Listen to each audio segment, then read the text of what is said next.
Okay,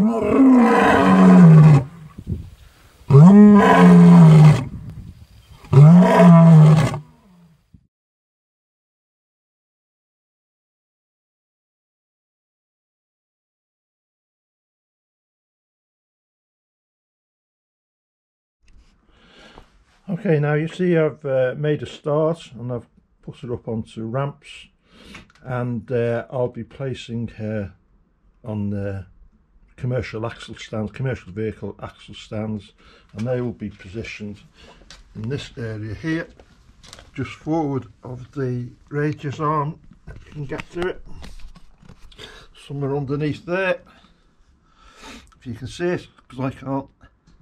And will obviously be put on the blocks of wood. You can see how I'm going to have a bit of a problem with getting these wheels, because some Burke used an air gun to tighten these, and in doing so they've wrecked the flats. So now you have to hammer a socket on, or suitable socket on there, to get them off. I've told my normal tyre people, they didn't do it, I might add, and they banned the use of air guns to tighten wheel nuts up for this very reason. You can see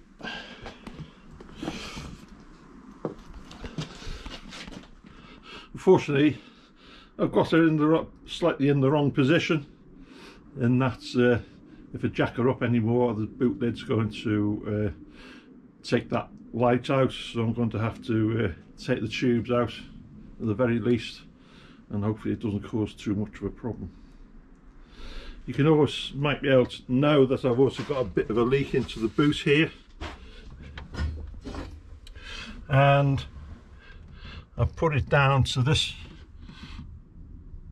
area here, because that rubber washer here, grommet that goes through the body, is in a terrible state, sticky and soft, and I'm pretty sure that's where the fuel is leaking from. There's quite a strong smell of petrol in here, and you can see it's been down here as well. So that's the first job. I'll come back to you.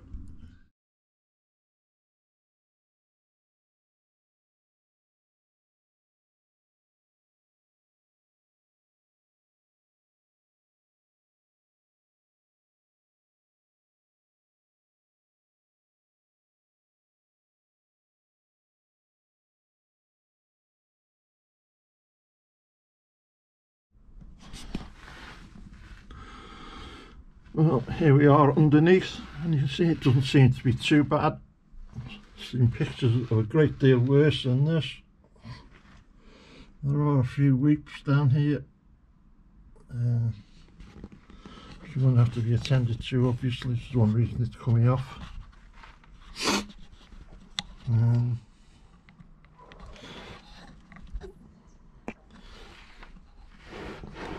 I think I'll be doing the discs as well. Of course, I'll be overhauling the brakes here as well. Sorry, you're sneezing. There's 1 or 2 weeps on the diff. It looks as though that front seal is leaking as well. Spraying oil all over the side here.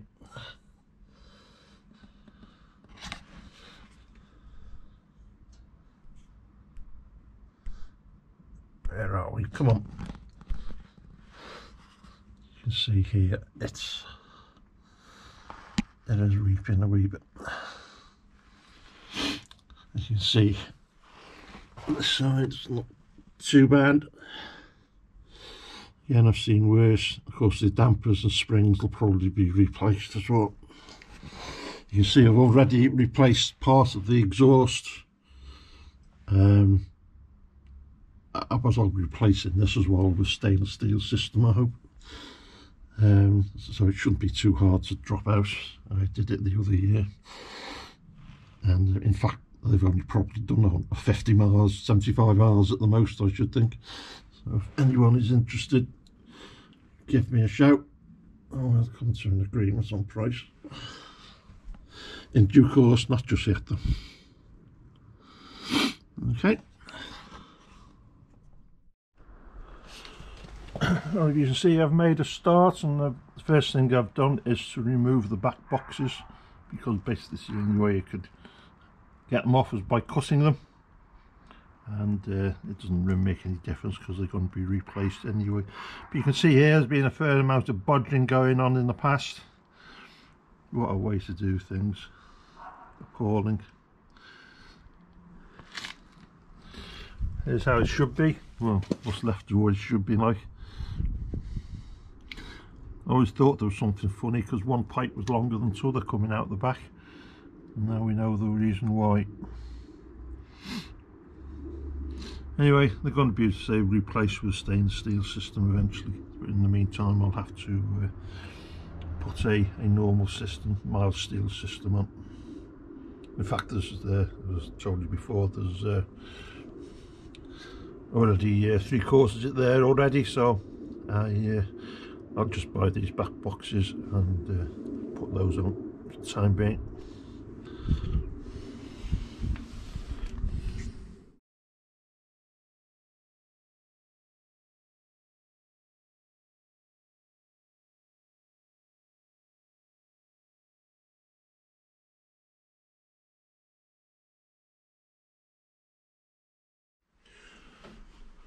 Well, hello everyone, I'm back in the garage again. It's 15th of March and things are warming up just a wee bit now. It's not been as cold as it has been the last week or two. I'm just here today. They're going to stop 70-year-olds going out. We've got to stay in quarantine. So the only response I've got to that is no way. I'm going to carry on as normal. I've got too many other things to do. Of course, I'll take all necessary precautions. We don't want to make anyone else ill. However, what I've been doing now, I'll come back to that. What I have been doing in the last day or two is starting to remove the back axle on the Jag. And to do that I needed to get some special tools, which was a Makita impact hammer, drill, whatever they call them, and another Makita drill there, which I've had quite a number of time, a long time now, and I've really no qualms about recommending these tools for the job. Now, one of the first things you have to do, from what I can see, is to get the exhaust off. To do that, in fact, to do the whole job, obviously you can't do it with the car on the deck, is to get it up on axle stands, which is here what I've done. These stands are over 50 years old, so my father and I started working on our own cars. Now, one of the first jobs you have to do is get the exhaust out, or the back box out, and undo it. At the back there, if you can see, quite how you're supposed to get this remaining pipe out is quite beyond me. I haven't been able to do it yet.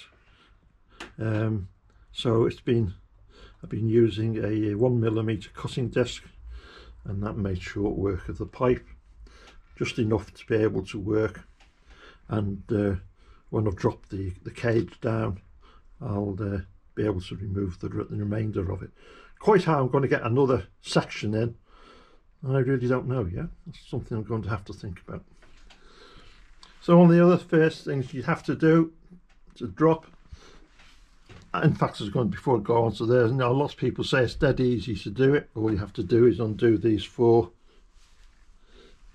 bolts, and the whole thing will drop out. Well, yeah, up to a point, because you have 2 further bolts on the arm there, if you can see them.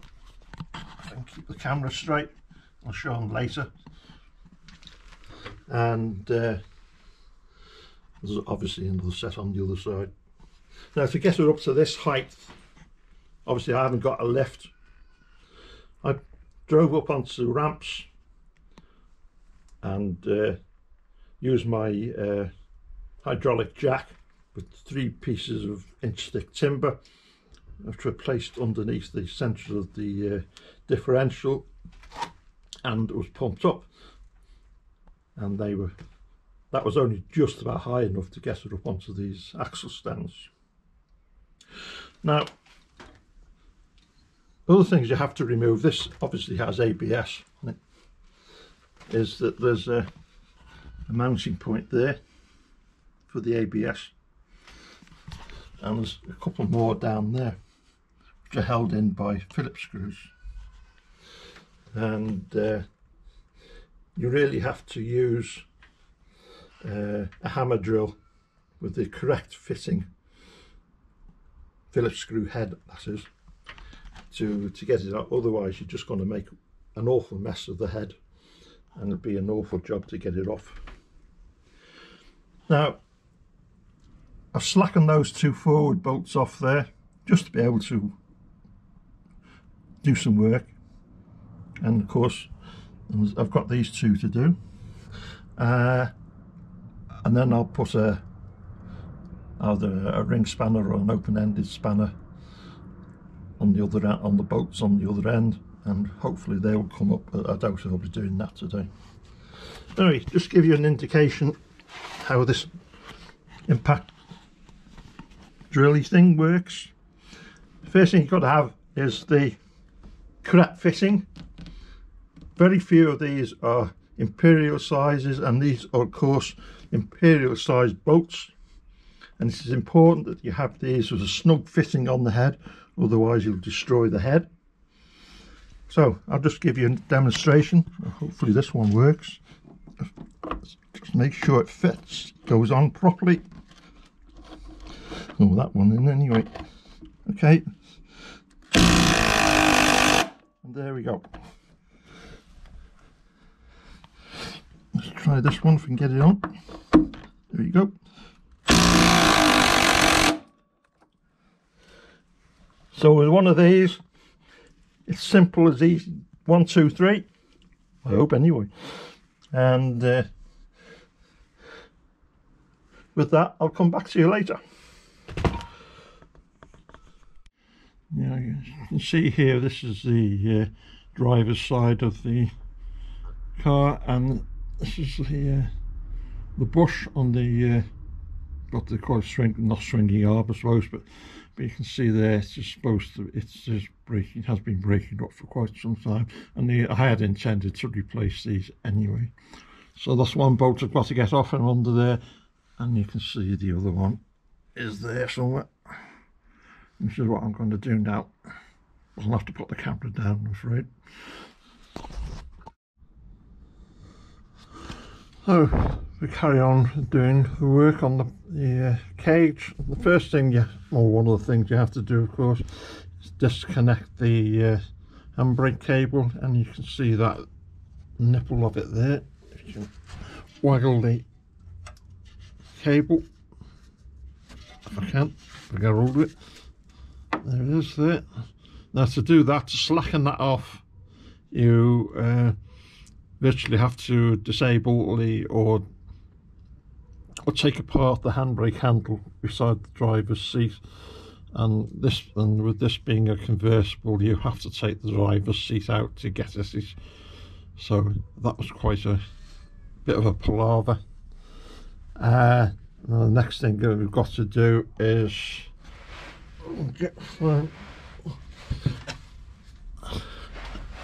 also got to disconnect the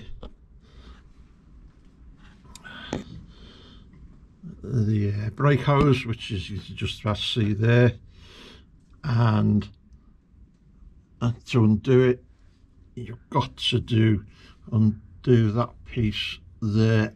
If you can, I can see where that I'm pointing, that has to be unshipped as well.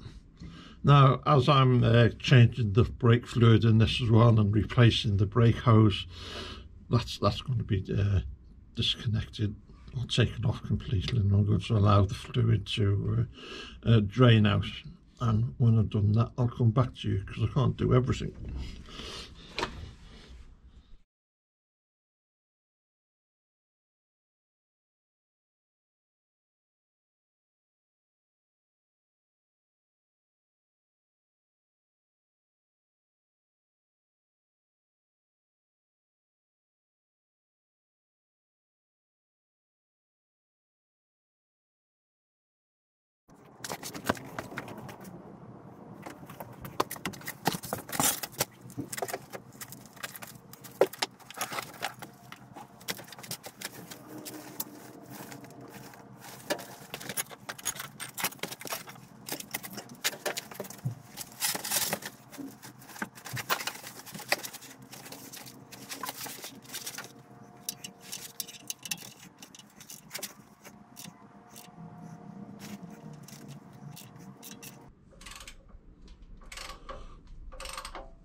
Okay, it's coming down a little bit.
As you can see, that I've been able to loosen the arm off, and that has been done with the aid of what's been described to me as a poggle stick or a rolling wedge, which is, if I can get it in shot, there it is, one of those.